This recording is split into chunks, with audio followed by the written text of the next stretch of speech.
It's a typical day in Staten Island. Holterman's Bakery is churning out desserts like it's 1878, which, fun fact, is when they opened. Then comes an order. For Charlotte Russe desserts, not just any order. Whoopi Goldberg's order. The bakery declines, citing equipment issues. End of story? Not quite. I should tell you, Charlotte Russe has no political leanings. And the place that made these refused to make them for me. The next day, Whoopi was on national TV, suggesting that the bakery refused her because of her liberal politics. Equipment issues? Sure, but she wasn't buying it. They had a boiler here. Again, it's been here 145 years. They had a boiler that was 60 or 70 years old. And the first week in November, guess what? It went on the fritz. They had to be replaced. And the reputation of Holterman's is impeccable. So rather than commit to something they couldn't guarantee, they said, we can't do it.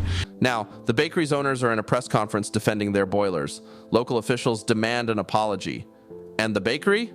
Well, the bakery has a line out the door for pastries as if it's Black Friday. Was it sabotage or just a boiler on the fritz? Either way, Whoopi managed to turn a dessert into a political flashpoint. And trust me, this is just the first layer of why it sucks to be Whoopi Goldberg right now. So, Whoopi Goldberg, a woman worth somewhere between $30 to $60 million, goes on The View and says, "If I had enough money, I wouldn't be here." That's right. Whoopi Goldberg, a multimillionaire with a reported $5 to $8 million annual paycheck, is in the trenches, just like the rest of us? Sure. And I'm a Hollywood actress recording this in my bubble bath. Except her trenches are lined with gold-plated woes and beachfront mortgages. If I had all the money in the world, I would not be here. She says she's working for a living and empathizes with regular folks struggling to make ends meet. Sweet, right? Until the internet collectively said, "Girl, what?" People didn't exactly line up to thank her for her relatability. Instead, they pointed out the glaring gap, the gaping maw, between buying a loaf of bread and maintaining multiple properties while also supporting a family dynasty. But it gets better. During another episode, she called grocery store owners pigs. Yes, pigs. Why? Because of inflation. Coming from someone who can afford to shop where the eggs are organic and the service is personal, yeah, the audience is not going to have it, but here's the twist, and you're going to love this one. While she's talking about her financial struggles, stats roll in about how actual Americans live paycheck to paycheck, 62% of them, to be precise. Some are still working into their 70s. Meanwhile, Whoopi is fighting the good fight to keep her bank accounts fat enough to feel secure. So, does she have a point? Let me know what you think. And subscribe to the channel while you're at it. So, when you're rich and famous, crying about financial pressure is like crying about spilling red wine on the seat of your Rolls Royce and staining it. I mean, come on, you're not earning any sympathies. Please hit the like button if you're loving this video so far. Done? Great, let's go. And then the Holtermans come into the picture. Ah yes, the bakery incident, our sweet, delicious subplot. By now you know the basics. Charlotte Russe, broken boiler, political accusations, and Staten Island in a pastry-fueled uproar. But let's talk about how it spiraled into the media circus of the century. After her claim aired, Holterman's Bakery became a battleground. Local officials rallied like it was a town hall meeting, insisting that Staten Islanders don't discriminate over dessert orders. They called Whoopi out, practically handing her a shovel and saying, "Keep digging." And, well, she kept digging. Whoopi doubled down. She pointed out that a mystery order for the same dessert went through when her name wasn't mentioned. Coincidence? Conspiracy? Culinary injustice? The bakery clapped back with their aging boiler excuse, and suddenly, this wasn't about desserts anymore. It was about principles. Principles! And let's not forget the unintended consequence. Holterman's was swarmed with orders. People lined up to buy pastries, not because they were craving Charlotte Russe, but to show they stood with the real victims. The bakers. Holterman's even had to shut down temporarily to restock. This wasn't just about Whoopi versus a bakery anymore. It became a symbolic showdown of liberal Hollywood versus small-town values. And whether she intended it or not, Whoopi found herself at the center of a narrative she couldn't control. The cherry on top? Local politicians demanded an apology. Whoopi, silent. Very, very silent. The bakery, thriving. The moral of the story? Don't mess with Staten Islanders or their desserts. One more thing you shouldn't mess with, not subscribing and hitting the bell icon when you're enjoying my video. It's unforgivable. If Whoopi's life were a sitcom, this would be the season where all the characters start picking sides. And trust me, the audience isn't clapping. From race to politics, Whoopi has waded into cultural debates that leave even her diehard fans scratching their heads. Holocaust isn't about race. No.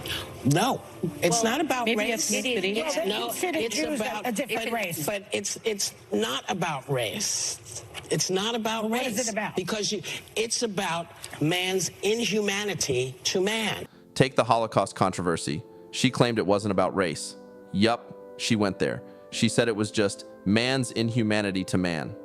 The backlash? Swift and brutal. Critics didn't just cancel her. They threw her a going-away party with PowerPoint slides. Organizations like the Anti-Defamation League reminded everyone, loudly, that the Nazis racialized Jews to justify their atrocities. ABC stepped in, handed her a 2-week suspension, and said, "Think about what you've done." Then, she apologized. But here's the thing, her apology didn't stick. For some, it felt like a Band-Aid on a gaping wound. Jewish communities called her out for minimizing their experiences, while fans began to wonder if Whoopi was just out of touch. Then came the financial comments. Because why stop at one controversy when you can stack them? Right? Right? Trying to connect with the working class while pulling in millions annually didn't exactly land. People started asking, is she even relatable anymore? Spoiler, the answer was a resounding no. And let's not forget her regular liberal takes on The View. For her conservative viewers, yes, she has some. It's like watching your least favorite aunt take over the family group chat. She's loud, opinionated, and often unapologetic. For her liberal viewers, she's occasionally off-key, creating moments of collective cringe. The result? A Whoopi Goldberg fan base divided into Team Loyalists, Team Cancel, and Team We're Just Here for the Drama. She's no longer just Whoopi. She's a walking cultural Rorschach test. Everyone sees what they want to see, and no one can agree on what's really there. At 69, Whoopi isn't just fighting public opinion. Nope, she's battling the unspoken. Hollywood rule that women expire faster than a carton of milk. And let's be real, she's not taking it lying down. Take her comments about President Joe Biden. She didn't defend his policies or leadership. No, because there was nothing to defend there. Instead, she went after the real issue. Well, real to her, anyway. And it was the way people talk about his age.